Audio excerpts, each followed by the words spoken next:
So I'm super excited to be back here at Leeds today to talk to you about Swift on the server and why I think that we are there now. I'm Tim. I run a company called Broken Hands, and we provide training consultancy to help clients deploy Swift on the server applications at any scale around the world.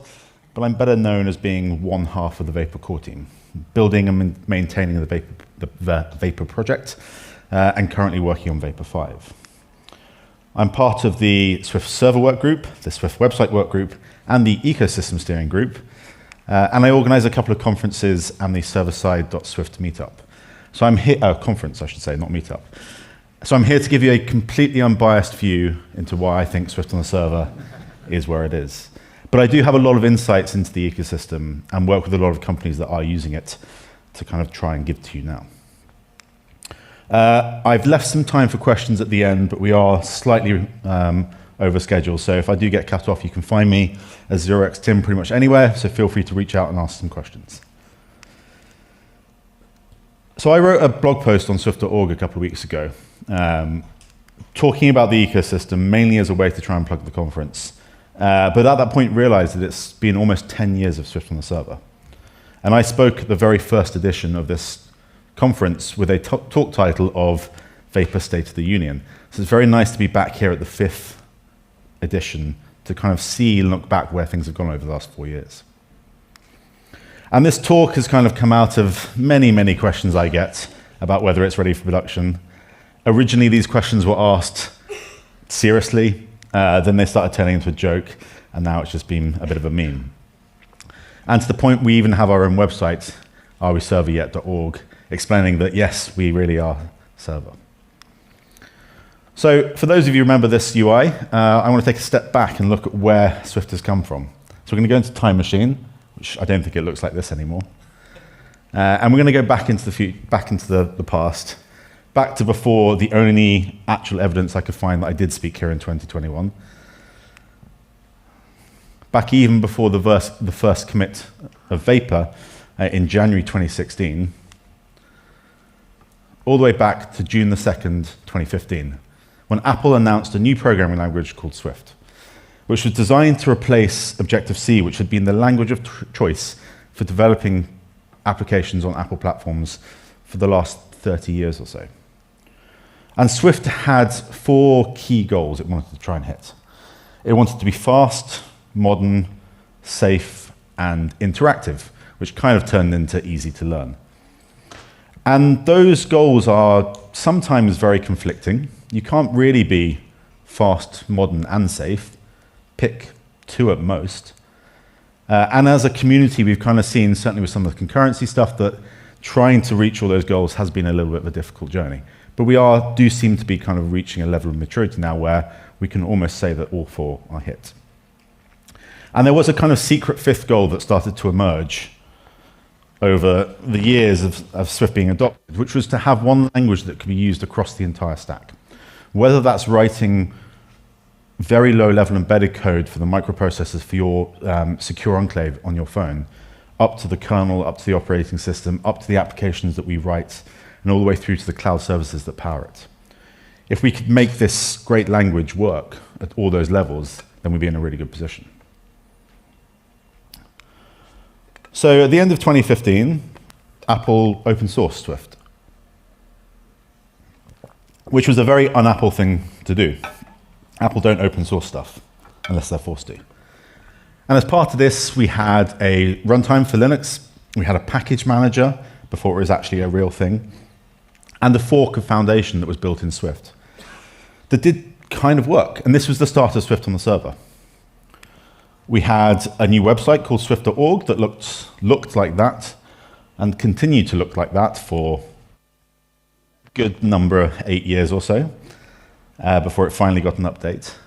But this was Swift embracing the kind of new world of actually being open source, which really led to all the community feedback, early feedback, to make it a better language.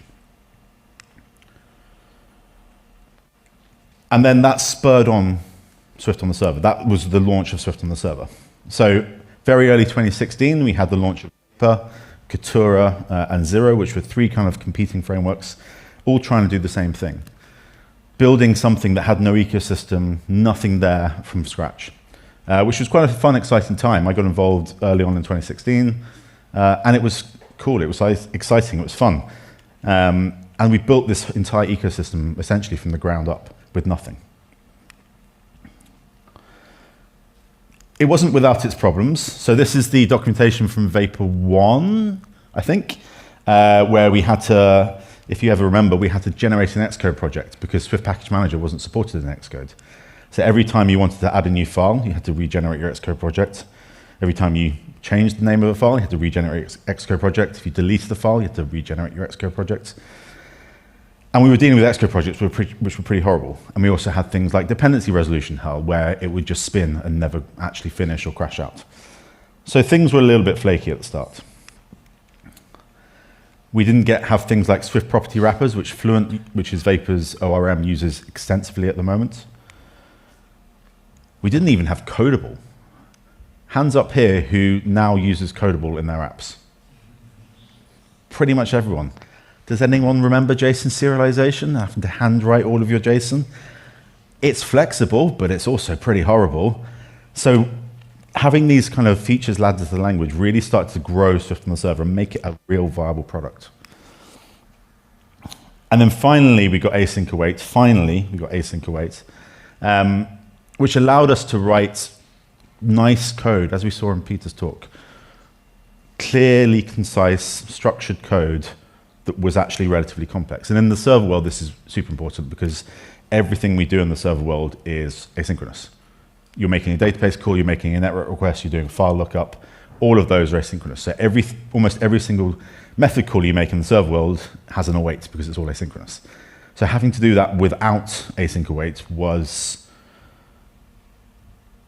a learning curve, I'll say. I'll leave it at that. It was a learning curve. And over the years, Vapor has kind of gone through a little bit of a journey. Since Vapor 4 was released in 2020, we've had 722 releases of just the main Vapor repository. That doesn't include the 60 other repositories we maintain. As of a few days ago, because I think there was another release a couple of days ago. And we've had a couple of major releases. So there was Async Await as well, which was released actually at SwiftLeeds Send Support back in 2023. And this was super, super important because up until this point, before we adopted Sendable, we would probably get 1 or 2 GitHub issues a month reported to us of crashes, of database crashes that we couldn't really reproduce, that we couldn't really solve or debug because we had no information, things that only really happened in production at kind of relatively large scale. And so we had all these bug reports coming in that we tried to fix and tried to solve, but it wasn't until we adopted Sendable that we could actually make a dent in those. And since we did that release, we've not had a single bug report reporting a crash in 2 years on Vapor. So I know that the concurrency, yeah, thank you very much. I will take all of the credit. It was nothing to do with all the other maintainers as well. So I know that the Sendable journey has been relatively difficult, especially if you're having to deal with Apple platforms. But I'm here to kind of say that for those of us where it matters, where we're doing lots of asynchronous work, the benefits are huge. It's very difficult to understate and talk to other maintainers of programming languages where we say we don't have database crashes anymore. They're just not a thing in Vapor. So that's really cool to see, and it's a really good way of elevating Swift on the server. So all of this to say is that it's been quite a journey. We've had quite a journey trying to get Vapor to where it is. But it really feels like we've kind of reached a maturity level now. That feels like things are way more professional, feels like things are way more mature. So why Swift now? Why would you even think about adopting Swift now? Well, if we go back to Swift's original goals, we wanted it to be a modern language. It was designed to be a modern language. And it had all of these kind of modern features that many other languages just don't have, that make our lives easier, for the most part. Whether it's things like macros and actors that allow us to provide really nice APIs and safe asynchronous work. Whether it's using things like protocols and extensions to provide really expressive code. Or newer features like copyable or opaque types, where we can kind of really provide performance benefits where we need them. And so we have all of these modern features that kind of really start to set Swift apart from many other languages. Swift is also super safe. It was designed to be safe. And aside from having a compiler, which, believe me, talking to people who work in the interpreted world is mind-blowing. You know, you can tell, we can be told that our code doesn't work before we ship it to production. Mind-blowing. We also have all of these other features, like optionals, which means that null pointer exceptions do not exist in Swift. If you have a linter and make sure you don't force and wrap, you cannot have a null pointer exception in Swift. We have memory safety, which means that things like out-of-bounds checkings and return after free exceptions just don't exist in Swift. We have type safety, which means that we don't have type errors because we know the types that are being passed around. As I mentioned, we no longer have data race issues if you're working in Swift 6 mode. And we have explicit error handling, which means that we know exactly where in our code errors are going to be thrown, which is super important because if you're trying to find out and debug a piece of code and work out why it's throwing this error, if you don't know what line could potentially throw, that makes it really hard to debug. So having all this kind of safety built in makes it a really nice backend language because it doesn't crash. I have many, many apps running in production and I very, very rarely get paged out of hours because there's issues, which is a really nice thing. I can be quite confident with clients and say, let's ship on a Friday. It's fine. If the tests pass, we're all good. So having that level of confidence is really nice. But the big one that I use when talking to especially senior management is performance. So Swift has a number of things that make it really, really performance. Number one is its reference counting. So most languages these days, when they're memory safe, use a garbage collector, which means that at some point in the lifetime of your application, the garbage collector will kick in and just tank your performance. You might lose 1, 5, 10% of your throughput just because the garbage collector's there churning through, working out what it can clear up. And it also takes a huge amount of memory because it's holding on to all of that memory until it can be released by the garbage collector. And you have to have a garbage collector process. I feel like I'm going mad here. You have to have a garbage collector process running in the background, another thing that's running, to be able to actually do this and clean up the memory. So you have this really uneven performance that's very hard to predict that also costs you a lot of money in memory usage. Whereas Swift is reference counted, which means that you have very, very clear deterministic performance and you know how your app is going to perform. So if we do some benchmarking on a project and I can say, on this hardware, your application is going to be able to handle 100,000 requests a second with these request parameters, that's always going to be the case. It's never going to be 100,000 requests a second unless the garbage collector kicks in which case it might be 75,000 for a few minutes, but we don't know how long. You have this really clear deterministic performance. And there are very, very few languages out there that actually use reference counting that give you deterministic performance. Realistically, the only other modern language that is safe that has there we go. The only other language that kind of has this feature is Rust. And Rust is a fantastic language, but it's also super complicated and super hard to learn. So Swift is in this really, really nice middle ground where it's relatively easy to learn. I know we're a lot of Swift developers who are currently going through the pain of adopting concurrency in Apple frameworks, but it is a relatively easy language to learn compared to something like Rust. And there are no other languages out there that have these characteristics, which make it super, super powerful. This is a memory graph that I've taken from AWS of a client project that handles a reasonable amount of traffic, running on the smallest container that AWS will give me, because I can't get any smaller. And my memory usage spikes up to nearly 1.4%. It's not very much at all. So the memory usage of Swift, because it's compiled, because you don't have a garbage, so because there's no interpretation, you have this really, really small memory usage, which means that when you're writing Swift services, your costs are significantly lower. And when I say significantly lower, I'm talking about orders of magnitude lower, which translates directly to cost. I've worked with a number of clients migrating back-end services from Java, Scala, Python, Ruby to Swift. And we always see cost savings of about 80 to 90%. Significant amount of money. So if your cloud bill is tens or even hundreds of thousands of dollars a month, I can save you some money. Give me a call. And also the performance of Swift. So Swift is designed to be a very performant language. This is some logs from an AWS Lambda running in Swift. I will zoom into the important part. So with AWS Lambda, which is a serverless function running in AWS, you get charged per megabyte per millisecond, or maybe I think it's per 100 milliseconds. Which means that for every megabyte that you use, you're paying more money. And for every millisecond that you use, you're paying more money.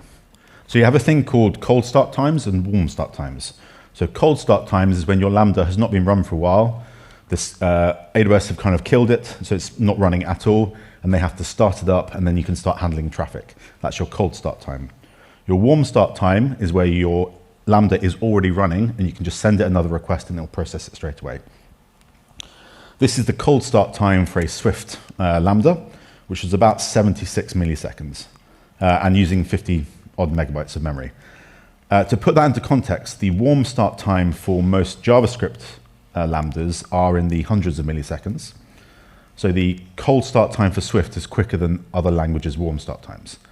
So if you are performance critical and writing Lambdas, or you're trying to save money because you're processing a lot of requests via Lambdas, languages like Swift, modern languages that are very efficient and very performant, will save you a lot of money. So this is kind of the pitch I use when I'm talking to people who pay the bills. I need to persuade senior management that Swift is a real thing because it will save you a lot of money. And I'm talking lots and lots of money. So Swift also has some really other cool benefits that make it quite nice to use on the back end. Things like language interrupt. So Swift was introduced as a language that was designed to interrupt really nicely with C because we had to interrupt with Objective-C. But recently we've seen efforts to make C++ interoperability really nice. And this is really important because it means that you can adopt packages like, say, the libkafka library, which is a C++ package. You can wrap it in Swift, adopt it natively, and it works really, really well. And we're seeing lots of projects like WebKit that powers Safari start migrating from C++ to Swift because you get all of the safety. You don't have any memory issues. WebKit is one of the most insecure pieces of iOS.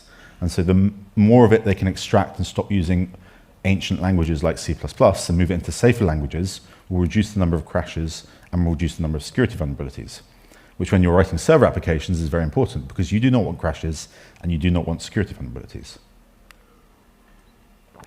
More recently, we've seen the Swift Java project, which is designed to make it easy to migrate from existing Java services to Swift. And this is being used at scale inside Apple to pretty good effect, as we'll talk about in a bit.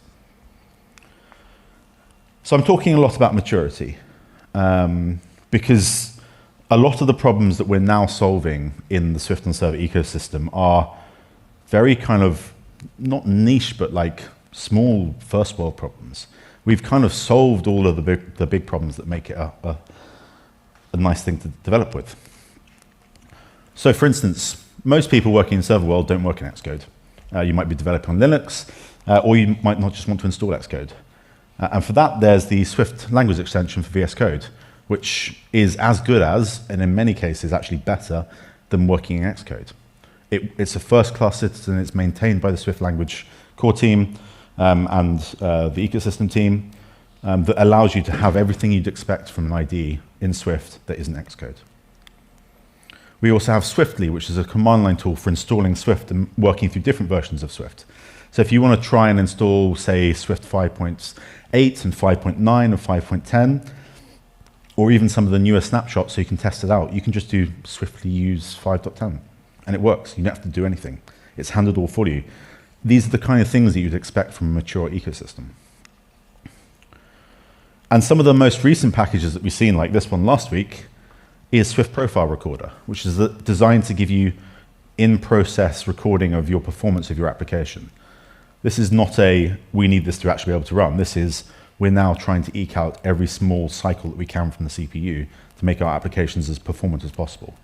So the problems that we're now trying to solve are very small performance issues to make them even better, because all of the kind of things that you would expect are already there. Things like observability that are super important when you're working on server applications, which is logging, metrics, and tracing. That's a solved issue in the Swift server ecosystem. We have libraries for metrics, tracing, and logging that work with all of the main providers, including OTel, which is now the new basic industry standard. And span, which we just heard about as well, which is new in 6.2, which is basically we're now starting to adopt because it's going to give us even more performance. We're going to reduce the number of copies that we have to make when working on server applications. So all of these things that basically provide and show that Swift is just a mature ecosystem. It's there, it works, we have everything you need. So speaking of ecosystem, some of the important things you might want to know about, Swift configuration, which was announced last week, which is going to provide a consistent API for all libraries and applications to manage configuration. So all libraries will be able to instrument their libraries with Swift configuration, and it'll provide a consistent configuration. So make it really easy to spin up libraries, whether you're using YAML or environment variables or files or any kind of other configuration.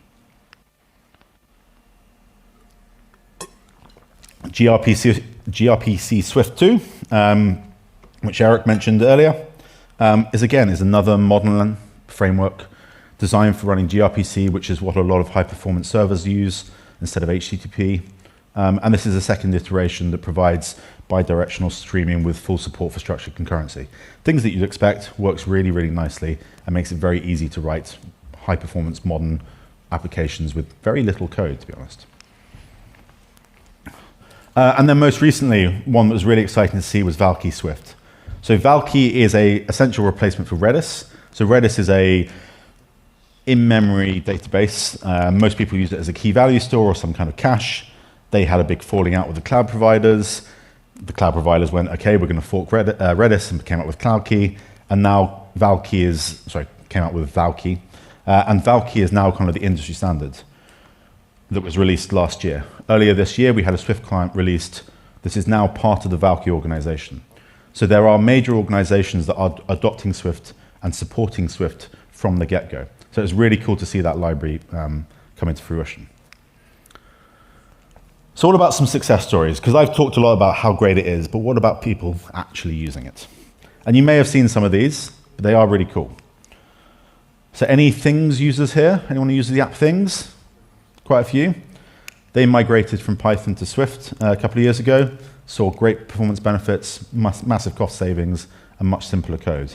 They did a really cool talk at the Swift and Server conference last year, and you may have seen their blog on swift.org and their own blog about how they're using Swift on the server.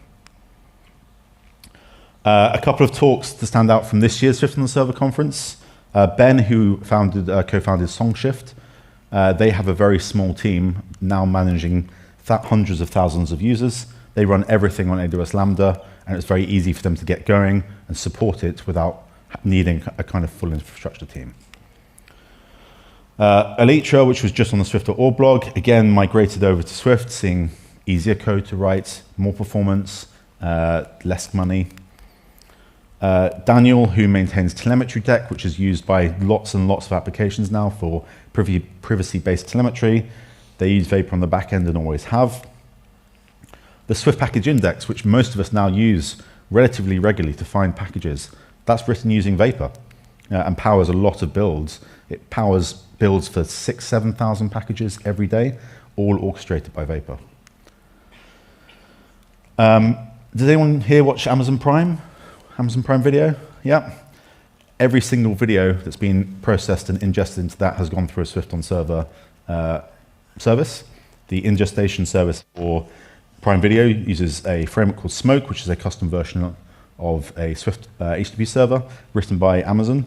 And they were Java developers who essentially ran out of compute because it was getting too expensive to do what they were trying to do. They evaluated JavaScript, Go, Rust, and Swift, and chose Swift because it provided all of the benefits they needed without the massive complexity that they had with Rust. And then the big one that happened in summer was the password monitoring service from Apple. So if you've ever stored a password in the passwords application on macOS, iOS, any of the Apple platforms, they will continually check to make sure that your password has not been leaked in a data breach. That service used to be running Java and is now running Swift. And they wrote a very interesting blog post about why they did that and some of the benefits they've seen. And iCloud as a whole, and many of Apple's kind of cloud services are now migrating to Swift. And they are processing millions and probably billions of requests a second at their scale without any issue. Well, there are a few issues because I get pinged occasionally, but there are mainly without any issues. But they are handling the biggest scale you can imagine right, using Swift on the server. So there is really no worry if you're thinking about trying to adopt. And I'll go back to this graph that was posted on the password monitoring app blog. Migrating from Java to Swift. They saw a 90% drop in memory usage, a 40% increase in throughput, and overall just required 50% less compute power. That's 50% savings across the board of their password monitoring service. So if you are running large services and you have some Swift experience, or you want to get into Swift experience, and you want to get your bonus because you're going to save your company tens of thousands of dollars a month, you know where to find me. So, finally, I'm going to talk about Vapor 5 very quickly. Because I gave a State of the Union server-side Swift a few years ago where I spoke about Vapor 5, and I'm still speaking about Vapor 5 as it still hasn't come out yet. However, we are working on it. It is happening. It's in progress. There is a PR you can follow out now that is being actively worked on. We are several hundred commits in. I've changed most of the code base. The review has not been very pleasant, but this is essentially a complete rewrite from the ground up. Vapor 4 was released in 2020. The first alpha was released in 2019. So we have 5 years worth of tech debt where we've adopted Swift concurrency, sendable, all of the new features of Swift with lots of kind of, if Swift is greater than 6, do this, otherwise do that, having to still use futures. So there's a lot of tech debt that we are managing to throw away, which is why we're kind of 5,000 lines less code at the moment, which is really, really nice to see. And that will drop significantly as well as a new HTTP server comes into play. So we are working on it. I was thinking about showing you some code, but it's still very much in flux and doesn't compile at the moment. So to avoid breaking any promises, I will just show you some of the features that we are planning, which is quite a lot. Feel free to ask me questions about any of these, but we are going to have things like macro-based routing. I have a PR up to remove every single feature inside Fluent, inside Vapor, so there are no more features, which is amazing.